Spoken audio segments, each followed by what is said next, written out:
One of the challenges of this COVID crisis is the fear of cremations and burials. Once there is a body, even family members are often too scared to come anywhere near it. Here in Surat, we are at the office of the Ekta Trust, which is providing this absolutely wonderful humanitarian service. And it is doing so irrespective of religion, of faith, just on the basis of pure humanity. I'm here with Abdul Rahman Malabari, who has been running the Ekta Trust for many years. Abdul भाई, हम अपने दर्शकों को ये समझा रहे थे कि कोविड के ज़माने में लोगों को डर लगता है बॉडी के पास आने से, और यहाँ ऐसे हालात हो गए हैं कि मॉर्चुरी में कई बारी विक्टिम्स की बॉडीज होती हैं और कोई उनको लास्ट राइट्स, अंतिम संस्कार करने के लिए तैयार नहीं होता। लेकिन आप आज के समय भी ये कर रहे हैं, और अभी हम जब आपके साथ बैठे थे आपने बताया कि एक हिंदू की डेथ हो गई है और आप उनके अंतिम संस्कार करने जा रहे हैं, तो इसके बारे में बताइए, आजकल आप क्या कर रहे हैं? दरअसल मैडम, सूरत के अंदर हम लोग लावारिस लाशों का अंतिम संस्कार का काम तो कर ही रहे थे। यहाँ पर जब ये कोविड की महामारी की बात चल रही थी, सूरत महानगर पालिका ने हम पर भरोसा किया और कोविड की डेड बॉडी को अंतिम संस्कार करने का काम हमें सुपुर्द किया, जिसको हम बखूबी निभाने की कोशिश कर रहे हैं। कोविड के बारे में जो मीडिया के द्वारा जनता को पता चला है, उससे एक ऐसा माहौल बन गया है कि कोई भी व्यक्ति अपने पेरेंट्स की डेड बॉडी को छूना पसंद नहीं करता। उसे ऐसा लगता है कि अगर मैंने उसे छू लिया तो मुझे भी इसका पॉजिटिव अंजाम भुगतना पड़ेगा, और उसके सामने विकल्प में वो देख रहा है कि जो सारवार, जो इलाज किया जा रहा है, वो इलाज इतना कैपेबल नहीं है या तबीबों से उसे इतना संतोष नहीं मिलता, तो वो एक भय का वातावरण बन चुका है कि अगर अस्पताल में मेरा आदमी गया तो वो जिंदा बचने वाला नहीं। ऐसी सूरत में वो तमाम डेड बॉडीज को उनके धर्मों के एतबार से हमें डिस्पोज करना पड़ता है।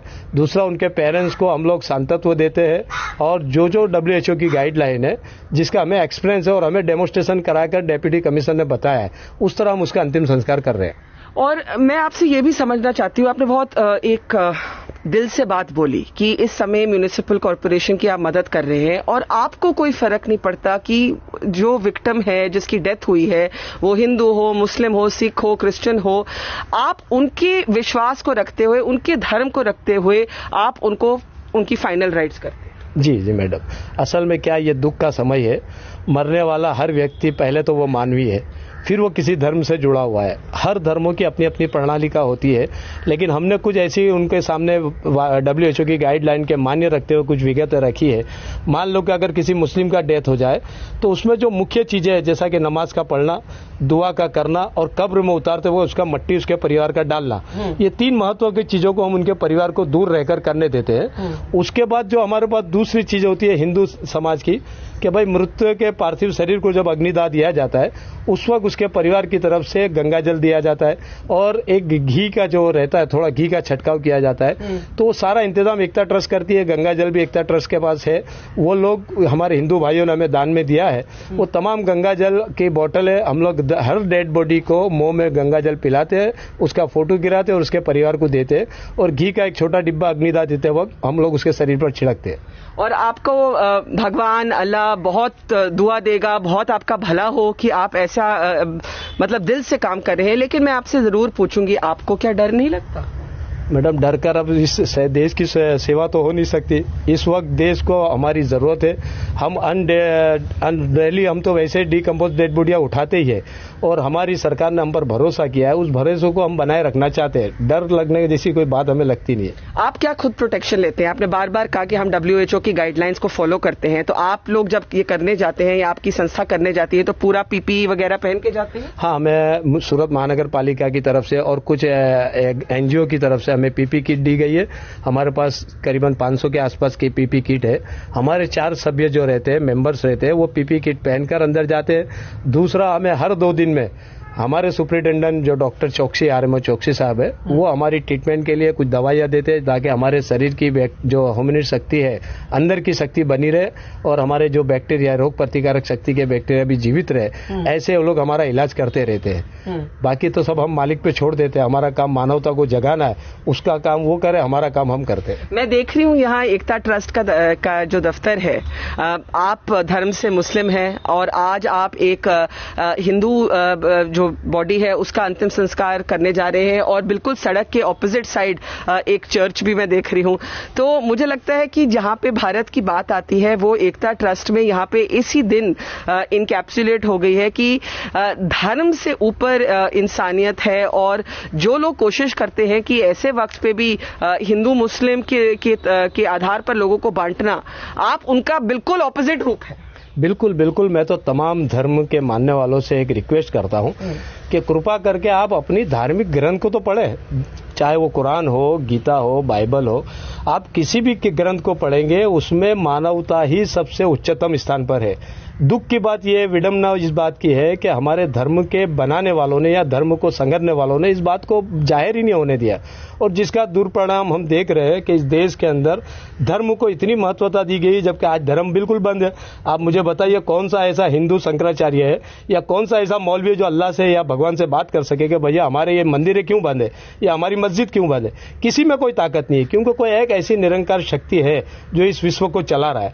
उसने आज हम सब इंसानों को चैलेंज कर दिया है कि भाई आपका धर्म जो बना हुआ है वो आपके पास ही रखो, मैं जो कहूंगा वही होगा। तो मैं तमाम देशवासियों से एक विनती करता हूं, रिक्वेस्ट करता हूं, प्लीज प्लीज आप अपने धर्म को मानिए, मुझे उससे इंकार नहीं है, वो मानना भी चाहिए, लेकिन धर्म में पॉजिटिव बातें उसी को मानिए, जो बनी बनाई डाली गई है उसे ना माने। अच्छा, एक आखिरी सवाल, ये आपने काम शुरू कैसे किया? मैं आज से 33 साल पहले एक डेड बॉडी ऐसी आई थी जो मुस्लिम महिला की थी जिसका नाम सकीना बीबी था। वो सूरत के करीबन 70 किलोमीटर दूर कोसंबा गांव की रहने वाली थी।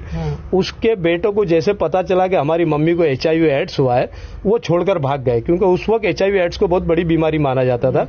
वो डेड बॉडी करीबन 15-20 दिन तक डिकम्पोज हो गई, उसमें कीड़े पड़ गए, जीवात पड़ गए। तब आरएमओ जो PK पटेल डॉक्टर साहब है, उन्होंने पेपर में एक ऐड दी कि भाई ये मुस्लिम बॉडी पड़ी है, कृपा करके आप इस बॉडी का अंतिम संस्कार मुस्लिम धर्म के लोग करें। मैं जब उस बॉडी को देखने गया तो करीबन उस वक्त मुझे 22-23 दिन हो चुके थे डेड बॉडी को देखे हुए। हजारों कीड़े उसके डेड बॉडी पर घूम रहे थे। मैं मुस्लिम औरतों को लाया नहलाने के लिए, करीबन 4 औरतें आए और 4 औरतें भाग गई कि भाई नहीं, हम इसको नहीं नहला सकते। बहरहाल मैंने हमारे धर्म के बड़ों से बात की, उन्होंने कहा कि आप पानी डाल दो, कीड़े जितने निकल सकते डिटॉल डालकर साफ कर दो। उस डेड बॉडी को जब हम लोग ने अंतिम संस्कार किया, दफन विधि की, उसके बाद रात को मुझे सोते वक्त एक अजीब सा सपना आया। उसमें मैंने देखा कि वही औरत जिसका चेहरा तो मैं पहचान नहीं रहा था, वही औरत अपने एक आलीशान बगीचे में बैठी है, वो झूला झूल रही है और मुझे दूर से मुस्कुराकर हंस रही है। इसके बारे में मैंने अपने धर्म के लोग जो बड़े हैं उनसे पूछा कि ये क्या इशारा देती है, तो बोले वो ये कहना चाहती कि अब तू ये काम कर पाएगा, तूने एक आत्मा को संतुष्टि दी है, वो तुझसे बहुत खुश है और इस दुनिया को बनाने वाला मालिक भी तुझसे बहुत खुश है। तो मुझे वहीं से फीलिंग शुरू हुई और हमारे शफी भाई बिस्मिल्लाह होटल वाले जो पिछले 50 सालों से उनके पिताजी भी ये काम कर रहे थे, मैंने उनका कांटेक्ट किया और उनसे बात की, तो उनको भी ये मेरा आइडिया अच्छा लगा कि नहीं भाई इसके लिए एक NGO का होना चाहिए। और हिंदू मुस्लिम सब जो मेरे दोस्त लोग थे उनको बात की और NGO की शुरुआत हो गई। मैंने आपके दफ्तर में देखा कि आपके टेबल के पीछे हमारा झंडा है और मुझे लगा कि मुझे आपको कहना चाहिए कि मेरे लिए आपसे बड़ा राष्ट्रवाद का कोई उदाहरण नहीं। जी मैडम, मैं तो ये नहीं समझ पा रहा हूँ कि राष्ट्रवाद किसी पक्ष में होता है या किसी इंसान के कहने से होता है।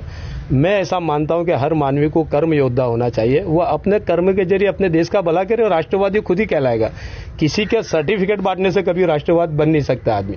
मैं सिर्फ आपको सलाम दे सकती हूँ। Thank you. बहुत बहुत मेरी तरफ से सलाम, दुआ, शुक्रिया अदा, धन्यवाद कि आप ऐसे समय में एक इंसानियत के इतना बड़ा काम कर रहे हैं। धन्यवाद, thank you. And if we really want to learn a lesson, we should come here to the Ekta Trust. You can see all of the volunteers here. मेरे पीछे खड़े हैं, and they don't talk about Hindu, Muslim, Sikh, Isai. They simply provide that dignity in death at a time when even family members are not willing to do so. This is the most fiercely nationalist Indian that I have met in a long time, and I am humbled to meet him.